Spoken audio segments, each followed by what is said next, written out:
What's up, guys? It's me, Charles. Welcome to the Blue Post Podcast. Today we're going to be talking about whether it's still worth it to go to the movie theater.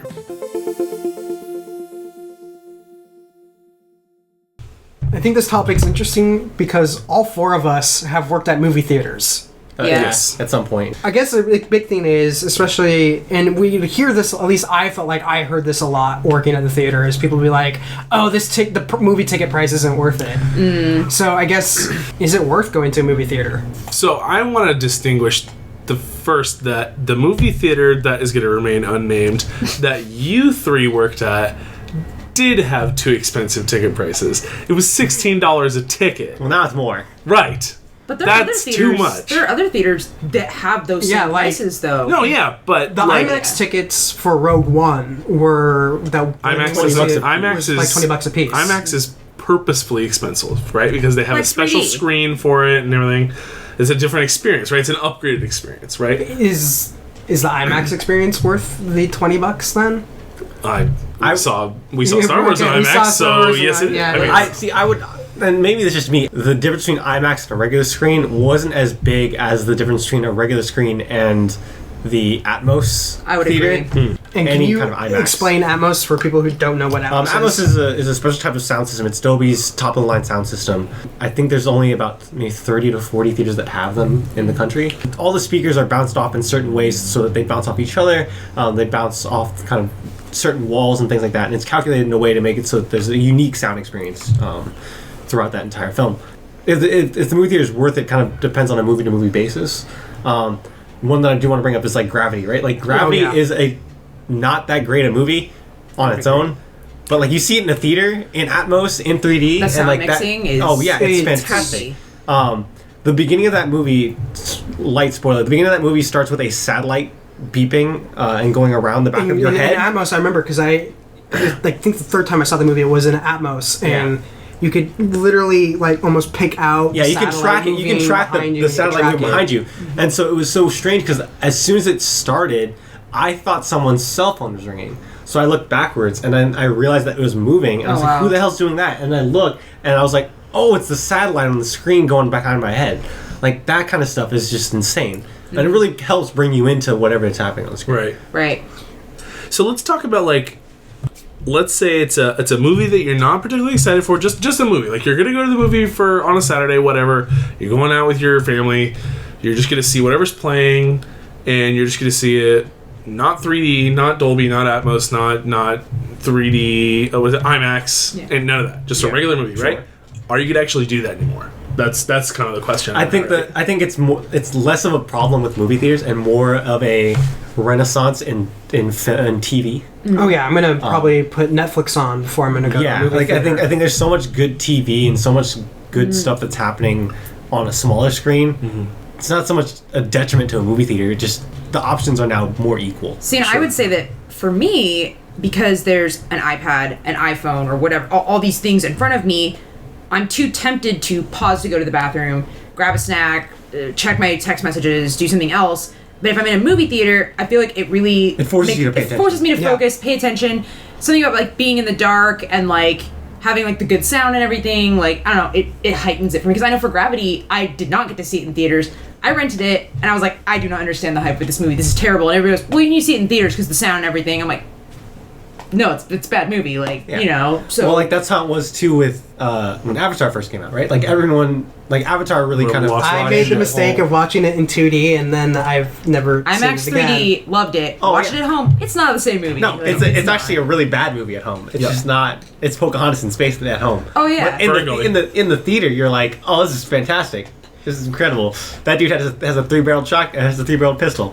Yeah, but at the same time, like it was pretty revolutionary, right? Yeah, I mean, absolutely. I think what we're saying is, especially with event films, it's less of an issue to go to the movie theater, and like Star Wars falls into this, and and Marvel films you tend to fall into this, where it's like, oh yeah, I'm totally gonna go into see the event film, but back to your thing where it's like, are you gonna just go see a movie on a Saturday night?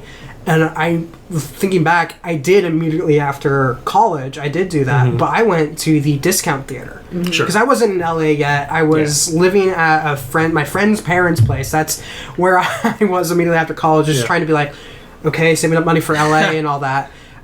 There was a discount theater where if I spent $8, that got me a movie, a popcorn, a candy, and all that fun stuff, and it was digital projection. And I think what it is, you can't do that even at a first-run theater. You can't go spend $8. That's only going to get you the ticket. I just did. Well, yeah, but for the ticket. So that's only going to get you the ticket. So if you want to do the full experience with the popcorn, the candy, and all that, you immediately are looking at 40, something. $50, yeah. Yeah. And it was weird. Well, that's just for like 1 or 2 people, right? Yeah, that's just 1 or 2 kids. people. And because I remember once, I found it so weird to be like selling tickets, and they'd be pulling out like $100 bill, and I'd be giving them like $5 back and change, because it was them, it was the parents, and like 3 kids, and it was just like, I would love to be able to just drop $100 on a weekend to go do something like that's. Yeah, the amount of money people would spend was always like absurd. They'd come in with like their 3 kids, and it would cost them like $100 to go see a movie. Just tickets. Just tickets. Just yeah, tickets, and then they would go to the concession stand and spend another $50, and it was just like, I could. I don't think I would ever do that, and I think that's where the problem for movie theaters comes in. I do think there are certain theaters that I know I've used since not working at the movie theater anymore, not getting like the perks of free movies and stuff, but where, you know, they give like these systems where you build discounts and stuff, and it does help. And I know I usually will go in the morning or something when I have a day off or whatever, and matinee, I can spend less than $10. Like, and that's doable. If it's something that I really want to see, that like I would rather have the distraction free and like just focus, like $8, you know. But if it's, I probably wouldn't go see like a bunch of random movies like I would have when I was working at the theater. No, and like, and it's funny. I always said I probably made more money in free movie tickets than I actually made working for the theater. I think it goes to the thing of, if the movie's not time sensitive for me, then I'm more than willing to go and just kind of like go to a matinee or kind of save the buck. But like stuff like Star Wars or stuff like Marvel and like, you know, stuff like that, where it's like, I want to be a part of the conversation. I want to kind of not have spoilers and stuff like that. Like, I want to go see it in time. Then it's like, okay, yeah, let's go. Oh, definitely. Let's have an event. Let's go. I think that it also, you know, we're all young people who are, you know, just starting to, or just trying to start to break into our careers, that kind of thing. You know, we haven't been doing this for 10, 15 years. And we're not people with 4 or 5 children. If I had like a 2-year-old, a 4-year-old, a 6-year-old, an 8-year-old, I would be like, we're going to the movies. You guys are going to shut up for an hour and a half so that I can get my brain space back. You know, I think that's also, but that's also a draw for like Netflix and stuff like that, to be able to just throw a cartoon on the TV whenever you want, whether regardless of what's on TV. They like Star Wars Rebels, or they like, you know, whatever. Put the whole season of it on and let them go do that thing. You know, that's an option now that didn't necessarily used to exist. I mean, it did in television. I mean, I think, it goes back to a thing of the Fast and Furious films. I want to go see those in the theater. But again, like, I wanted to see Hidden Figures. I wasn't going to go to the theater to see Hidden Figures. Like, I want to go see La La Land. Maybe I'm tempted to go see La La Land in the theater. Maybe. Manchester by the Sea. I want to see that movie really bad. I'm going to wait. Because it's not important to me to see Amazon that movie. Prime. It's not important to me to see that movie in the theater. Yeah, the Oscars just went by, and I was like, oh man, you know, there was all these movies I wanted to see. I rented a bunch on iTunes, because if I just did standard definition, it was like $3 or $4 or whatever. Yeah. And it's like, I watched a lot of them, and they were fantastic films that some of them I probably would have liked to have seen in theaters, but that's okay. Like, I still watched them at home and had a really good viewing experience, like sitting by myself. Like, it's just what is important to you to see a film in a theater. And it's like, to me, it's the sound, it's the visual quality of the film. Like, it's the experience of going to the theater. And it's like, for some of those films, it's not important. And for my sister's birthday, I took her to see Rogue One again. But we went to the El Capitan in Hollywood. And part of it is just the experience of, oh, hey, this is a fancy theater with a bit of history, but it was also the fact that they had Dolby Atmos and Dolby Vision, which is Dolby's laser projector technology, which really means, cool. Which means for people who aren't film geeks, that means you're going to get good blacks, where blacks look like black. It doesn't look like gray on a screen. The closest thing I can compare it to, for people that maybe aren't film savvy but are tech savvy, it's like HDR for film. it's going to be the best image you're going to see in the movie theater is going to be Dolby Vision or a laser Star projection. Wars, like Rogue One. I mean, that's Sure. It's And beautiful. Then it's that experience will not be met by me watching it at home on my crummy little 32-inch TV. But there are some people who that doesn't matter to. Yeah. Right? There are people who And there's some can't films where- appreciate the deepest part of the art, I think. And there's some films where are you really going to get that much of a difference seeing it on a film screen and seeing it on your TV screen? Because the advantage too is if you're going to wait for it to hit Netflix or Amazon or just even pick it up at Redbox, that's on your schedule. You're not having to sit there and look up when the next showtime is. Right. Especially since movie theaters, and we've experienced the brunt of this, unless it's a major movie like a Star Wars, there might be an hour or two between showtimes for a film. Yeah. Well, I mean, and the thing that I do want to bring up too is you're talking about the experience of the difference between the experience at home and the difference between the experience in the theater. What's the Tarantino film I'm thinking of? Hateful Eight. Oh, Hateful Eight. Like, think about Hateful Eight. Like the 70mm projector in that film, it looked incredible. And it was filmed that way. It was fun. It was fun. It treated it like they had an intermission. Like it was a great show. That's exciting to be a part of and to sort of experience. But we're not getting that anymore. Like remember when Force Awakens came out, we were going to drive to. Oh God, we were going to drive we were talking like 2 hours away to go see. No, it wasn't even 2 hours away. I think it was all the way in San Jose, but it was Well, no, because that's three of us 5 were talking hours. about literally getting in a car, driving to San Jose because they actually had a film print, an actual film print of Force Awakens. So it was a 70mm film print of Force Awakens. No, it wasn't even 70. It was 35. Oh, it was 35. So we were. I would've done that. Each of us we all had the same 3 days off. And we're like, we could drive up there. We could do it. We could drive up there, go see it, and then come back. Like, it's totally fine. Like, we all kind of had family or we had places to stay up there. Like, we could have did it. Like we were. And it was like, do we just pull the trigger and go? And it's like, No, it was tempting. It was really tempting. Since, We ended up going to see it in IMAX instead. That's a close second. I mean, it's really cool to be like, yeah, I saw it in 35mm. It was really awesome. But like, for me, the film thing is like, did they film it on film? Because if they filmed it on film, like Hateful Eight and a couple other Hateful movies, Eight, Dunkirk, which comes out later, was shot on film. But the problem you're running into is this is the problem we ran into because we were still at the theater when what was the Harry Potter spinoff? Fantastic Beasts. Fantastic Beasts was shot digitally, and but I think Warner entirely. Brothers put out Put it on film. a 70mm right? It was a. It wasn't even just put on the film; it was put on a 70mm, which is to give you an example. If you're not familiar with the difference between 35 and 70, It's just double the size of the film. It's big. It's heavy. basically, it's It's a pain in the ass. if you ever hear 16mm, what in terms of like if you were to think of a 16mm film, that's about the same as your 1080p TV in terms of resolution. 35mm is close to 4K. 70mm is like beyond that. So when you're shooting something that was shot in 4K and you're putting it on something that's for rough approximation purposes, it's not high clean. resolution. Yes. It doesn't look good. Yeah. Well, and even if you were to take something that was shot in 4K and put it on 35mm film, which is an approximation about the same, I still don't see. First of all, I don't see the point. But second of all, I don't see a difference, right? Because I am not trained to look at film that way. Sure. I know a lot of you guys are, but I don't see the difference other than going, okay, it was on film, cool, like whatever. Like I don't want to be that much of a hipster that I'm like, There's a lot of- I only see stuff on film, even if it was filmed digitally. There's a lot of people that would be like, ooh, 70mm, and not really know what that means, and then go into it. And I remember with Fantastic Beasts specifically, and I know Logan, you'll remember this because we got in a lot of trouble. They were descending on us, why are you running it bad? What's going on? Guests are complaining that it looks bad, and we're like, it's film. It's film, yeah. Right. Yeah. We're running it just fine. We have a guy that's been up here for 7 years running film, and he's here running it. It's fine. It's not us. Sure. This is film. And people were like, but it was some special thing that you said it was a special version, and they wanted something more, and we're like, nope, that's. And I think that That's kind of it. falls into the problem Hollywood or the industry kind of can fall into this.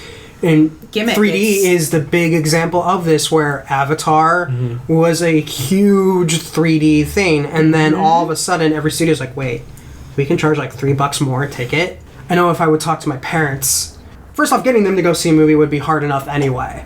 But the moment you throw the price at them, because I remember once I was talking to my dad, and he's like, "Yeah, I'm never going to a movie theater again." I'm like, "Why?" He's like, "Well, it wasn't the movie. It was the fact that by the time your mom and I, by the time we bought our tickets, by the time we had also done dinner too and all that stuff, they had shelled out like $60 that night." And he's like, it goes fast. The money just goes fast. And he's like, "We should have just stayed home and watched Netflix, and I could have cooked something, and it would have been a better night." So here's the thing. We had a college professor who we learned film history from, but his main pitch that he taught about history, especially the history of film, is that it's cheap entertainment for cheap people. Are we really going to discuss how Mad Max, this movie that we've all agreed is gorgeous, amazing, beautifully made, right, is not worth even $20 as an individual to see? I think that's crazy. I would say that art is worth it. But, of course, we're all people who have to budget schedules, and this is a luxury, right, to go watch a movie. Sure.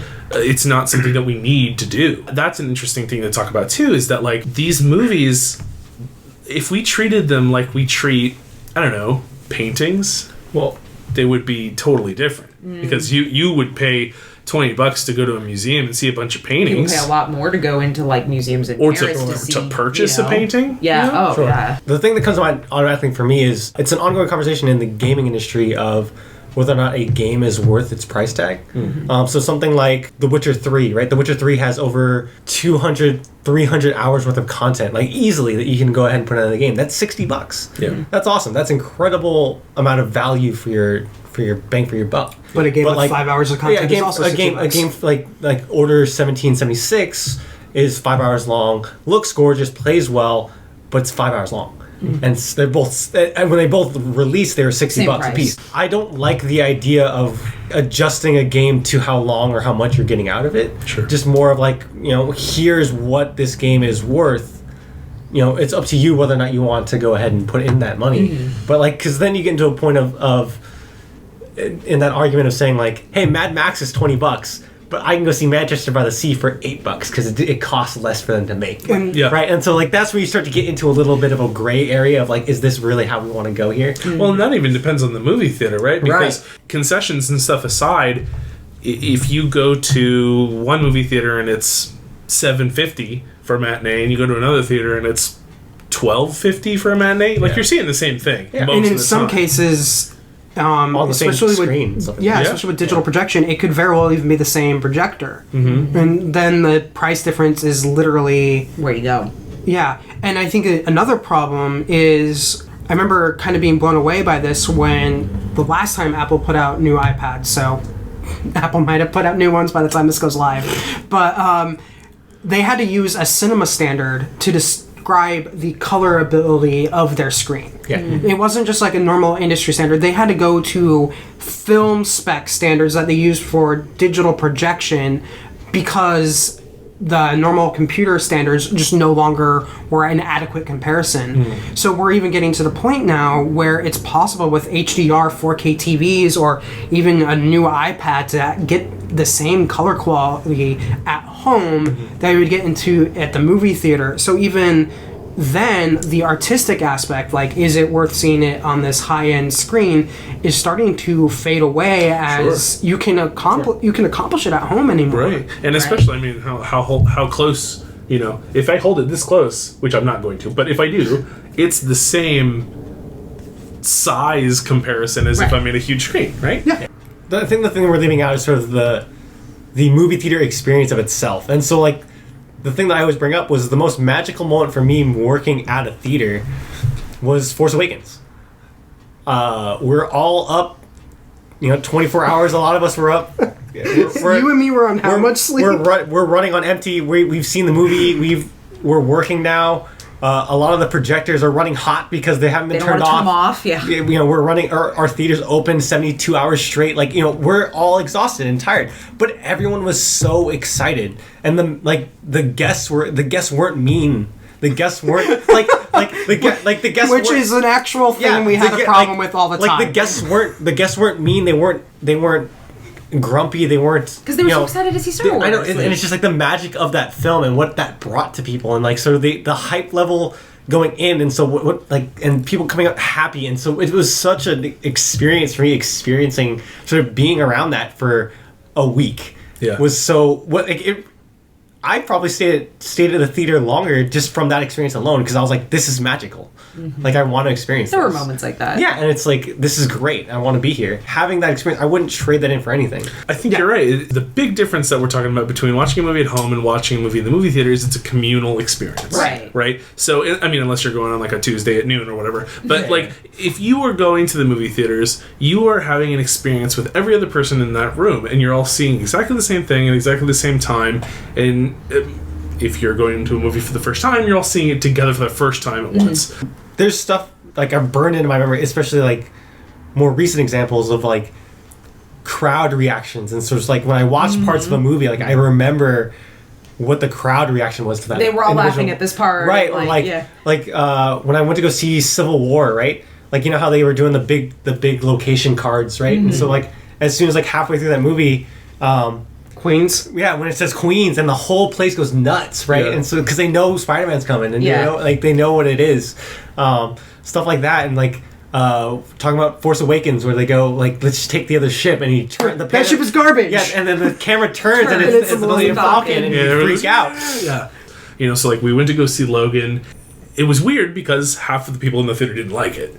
It was bizarre. How? That it was was so fantastic. Okay, right. Wait. I don't know. On a tangent too. The Full guy. disclosure, still haven't seen it. The guy in front of me opened his phone within 30 minutes of the movie, Wikipedia's Logan, and reads through the whole synopsis to figure out the movie before, like, we're in the movie. Right. If he had just waited for an hour, he would have found it out naturally. Anyway, regardless of that. Yeah. So we were having a communal experience with these people, even though all of them were assholes. Yeah. And they didn't like the movie, But- and they were talking and playing on their phones and crunching popcorn and stuff. Those assholes are the reason, though, a lot of people don't like going to the movie theater anymore. This isn't. It hasn't been the value aspect now. It is. I spent the money. I and spent the this money, is, and like, other people disruptive. It's- are just more concerned about their Right. text I messages. think that it comes down to this. So, like, if we had all, like, if we all devoted ourselves to enjoying these movies in the way that movie theaters make us enjoy them, Yeah. then there would be no difference. And it would even be better because we didn't have to deal with these people, right? If we all had home theaters,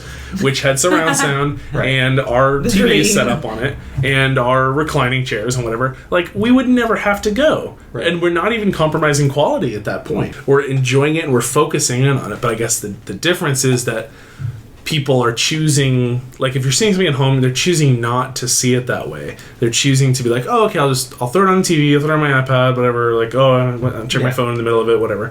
I think that's really the big bonus to the movie theater, is that it kind of forces you to experience it more as an art. And I think that's like I mean, we keep talking about, but that's the ultimate industry dilemma right now. Is people are going to the big event film, but they're not going to the small ones because it's for the small ones. It's probably not worth it. Yeah. And even though those small ones might be just as good of a film. Yeah. You know what I mean? And even better.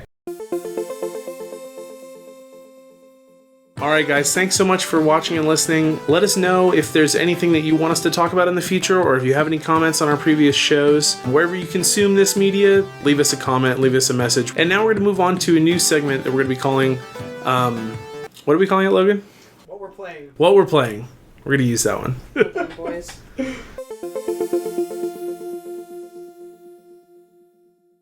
So, what games are you guys playing right now? Yeah, so I just got back from Evo. So I was playing a lot of Street Fighter V, a lot of Tekken 7, Marvel's Capcom, ton of Smash, just everything in prep for Evo and sort of getting in that mind space.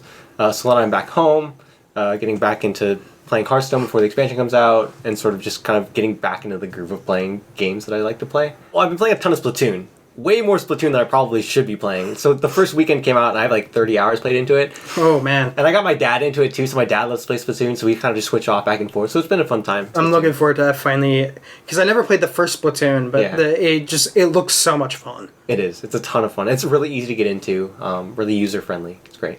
So I've been playing Hearthstone. Good man.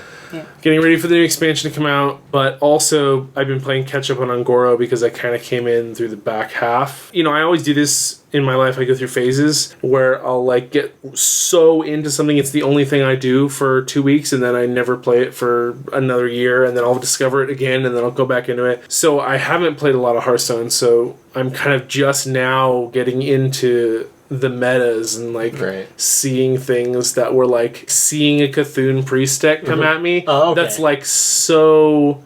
That's like 3 metas ago. 3 metas ago, right? But like it's still kind of hanging on, and I'm like, oh, okay, I kind of recognize this, and so yes, that's what I'm doing. So you ran into a lot of Pirate Warrior. So many pirates. Oh my gosh. I picked up Grand Theft Auto 5 on the Steam sale, and I hadn't played actually any of the Grand Theft Auto games before. That's surprising. Yeah, for me, a lot of like with Rockstar games, I had never first off grew up playing on a Mac, so like a lot of games like that never made it over to the Mac platform.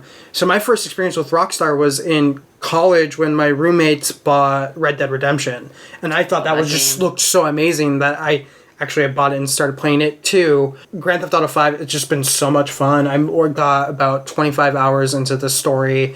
Or actually, no, I think I'm 25% through the story, and I'm just having a blast. I haven't even done online yet, and everyone's like, oh, you gotta do this, you gotta do that. Good. And I'm just like, I can't wait to get there. I'm looking forward to it, but right now I'm just enjoying the story. If I was going to pick a game that Logan was going to play for the story, it would not be Grand Theft Auto. Not at all. No. What would you think I'd be playing? Lord of the Rings, whatever the fuck. Yeah, or Mass Effect. Or Star Wars, whatever the fuck. Right? Okay, Star Wars, whatever the fuck, yes. Let's not get into how Shadows of Mordor is a scourge. Okay, Kelly. Yeah, I've been playing Blizzard games because that's what I always play. So, Rise of the Necromancer just came out on Diablo 3. Been playing that a lot. Charles got me back into Hearthstone. That's been really fun. And on the Steam sale, I just picked up Little Nightmares, which I started playing today. It's super cool. I really like that game a lot. What's Little Nightmares? It's the one with like the little, I think it's a girl, and she's like in the little yellow raincoat, like a slicker. And she's running along in this house, and she's little, like she's tiny, and she goes around in like a kitchen or like in parts of the house, and like there's these creepy monster things that like come after. You wouldn't like it, Charles. It's very scary, but like it's kind of that like suspense, but like fun gameplay because you kind of like have to do these little puzzles and things, and you're jumping and climbing on things. Like it's really great. I really like it. But yeah. Oh, actually, that does remind me. I did go through my backlog, and I was telling Kelly earlier I beat the Sexy Brutale, which is a game that came out a couple of months ago. Which also looks really fun. I'm going to get that. Yeah, that game is really fun. It's basically it's a murder mystery, kind of. Someone in the house is a murderer, and so you're a bystander. You're not actually interacting with anyone. You're not allowed to be in the room when any of the other characters are. But you're kind of watching this day progress as this person's murdering people, and you can look through keyholes and see what's happening in the doors and things like that.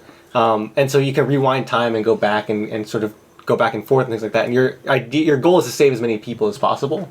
So things like if the gun is rigged to shoot someone when they sit down in the chair, then okay, now you know that. So you rewind, you find like a dummy bullet, and then you put the dummy bullet in the gun so that when it goes off, it doesn't actually kill them. But then it causes like a ripple effect of something else. Like now that person needs to go. Now that person's walking down into the pool. So you have to make sure that they don't drown in the pool, things like that. Like you have to keep following around these people and make sure they don't die. I love like weird like little mystery horror murder games. Like those are really fun.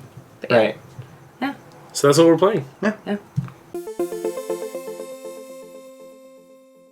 All right, guys. Thank you so much for listening, for watching, however you got this message. Thank you. Make sure to like, comment, subscribe, rate us on iTunes, write a letter about us to your congressman, and make sure to check us out on www.teambluepost.com. You can also check out our newest podcast. It's a movie podcast. We've mentioned it a little bit before. It's called Lights, Camera, Reaction. So check it out, especially if you like our stuff. And if you don't like our stuff, check it out anyway.